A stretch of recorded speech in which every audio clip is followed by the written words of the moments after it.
A fantastic win for Iowa today in a game where I'm not joking when I say this. I did not watch the first half. I don't know what happened in the first half, but we saw the end of this game, and it was a very, very good game in my opinion towards the end, and I thought Iowa did a fantastic job. Look, like Iowa very easily could have gone out there in this game, especially when they had a little bit of a deficit early and folded late on in the game when they made a couple of they made a couple of mistakes. Like they were kind of in control and they let it go to 70 each, and then they just blitzed them. I genuinely do think that Iowa did exactly what a team needs to do. I thought Iowa played the big possessions really well. They played against a good Nebraska team, by the way. Like anyone who wants to say Nebraska aren't this brilliant team. So their losses have come against USC by 8 and against Iowa today. Like they're the only games they've lost. And again, it was a very close game against USC. And Iowa beat them more comfortably there. So Iowa, again, they seem to be good for their around 14 in the nation. And I think fair enough. I think 14 is probably a reasonable enough spot for you to put Iowa, honestly. I think it's probably completely fair. Probably completely fair. But then we've got obviously they had a bad loss against UConn, but UConn are killing everybody. So it is difficult in general to judge someone based on how they play against UConn. At the end of the day, it's a big win, and their three main players stepped up. Stolke in the fourth. Like, look, I'm not gonna lie, I didn't see most of Ava Hayden scoring. I don't know how Ava Hayden got on. I'm gonna make I thought Stolke was really good down the stretch, but I'm gonna have to make an entire video on how much Chit Chat Wright is my favorite player in college basketball. Is she the most exciting player to watch? Not really, but like the Alvarado steals down the stretch, the amount of times, like extra possessions she gained for the team by just that extra bit of hustle. Like if you are going to have to play at an elite motor, if you want to survive at 5'4", like she is, you have to have like the most elite motor ever, which she has. Like I have to give credit where credit's due. Her motor is absolutely unbelievable, and she plays hard, and it's just looked fantastic all year. But this is a big win for Iowa because it's their first win since Baylor, who, by the way, are Baylor even ranked right now? I just need to check. Are Baylor even ranked? Because I know Baylor, when they played Baylor had just beaten Duke. So Baylor, I think, got up to number 5 in the nation. Baylor are now 22 in the nation. They just beat Duke, and everyone thought they were insane because everyone thought Duke was this team that were much better than they actually are. It's one of those things where we're looking at this and we're talking about this Iowa team, and I think it's been a tough one because they have played against a lot of teams where I just don't feel like they were like they've played against a lot of teams where I don't feel like they're really challenged, and then they've played against a lot of teams where they absolutely are getting freaking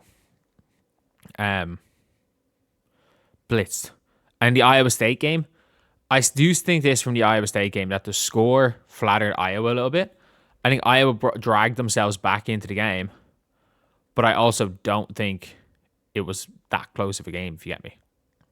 I think Iowa State were by quite a bit the better team on that day. I don't think they're the better team in general. I just think on the day they were a better team. I thought Addie Brown was absolutely fantastic that day. But yeah, it is it's a really interesting thing to see what how everything's going to happen and how the rest of Iowa season is going to be, because that's a huge win. That gets them a win in conference play. And look, they go through they play 5 ranked teams in a row. So, like, if you're able to beat Indiana, to beat Oregon, and you go into that gauntlet where you're playing Michigan State, Maryland, Ohio State, South Carolina, UCLA, back to back, and obviously you have to play Nebraska again, and then you play Michigan, like, you're going to have to win those games, especially if you are looking to get... It was last year when they went on a bit of a slide. They went on a slide last year but it was at a weird time. Like, they were losing to unranked teams last year. But going on that slide really kind of screwed them. Albeit they did end the slide on the most impressive game of the season for them. A win against in a win against USC with Juju Watkins playing. So you just never know. You never know what's happening, what's around the corner, and you just have to, if at all possible, winning the games. Like, there's a lot to be said by winning the games you're supposed to win. And not even like, it wouldn't have been a shock if Iowa lost this game. But just winning the games where you are the higher seed, it's not always going to be the case. You're going to beat some teams that are higher ranked than you.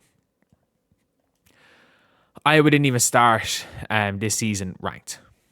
But yeah, it's now one of those things where you've got like Iowa having to compete or being able to compete with the top of them. And again, overcoming a game where they didn't start off well. Like, they were down at the end of the first. They were down 10 at one stage. If you look at here, like, it was 12-4. Started off down 10, 12-2 to start the game. 12-4. And even Nebraska had the lead towards the end of the first quarter. Neck and neck going into halftime. And then it was neck and neck, honestly, until Iowa went on a big run. 4 minutes to go, tie game, and Iowa just blitzed them.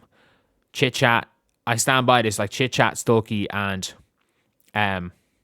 Hayden is a good big three. Not a championship winning big three, but a big three that might get you to Sweet 16 or the Elite Eight. And then you've also got, obviously, Taylor Stremlo, who's stepping up big time. And maybe at some stage, Addie Deal figures it out. It's a maybe. Again, didn't do anything today. Like, she's not even the main freshman at this stage. Like, you just kind of hope that, and even like Tegan Mullaney, I had a little bit more hope for Tegan Mullaney as a freshman. The first couple of games Iowa played last year, I was like, okay, shit, she could be something. But it's been, of last year's freshman class, Stremlo and Hayden have stepped up. Unpopular opinion to some, I think I would take Stremlo over Feuerbach. I think Feuerbach is I think she is a really poor man's Lexi Hull. That's probably the best way I can describe it. And that's not a knock on her. Neither is it a knock on Lexi Hull. I think she's like a much worse version of Lexi Hull type player. She's a Lexi Hull type player, worse at everything. But yeah, that's pretty much it, lads. That's pretty much it. Good game. Good win for Iowa. And yeah, let me know what you guys think. I'll see you guys.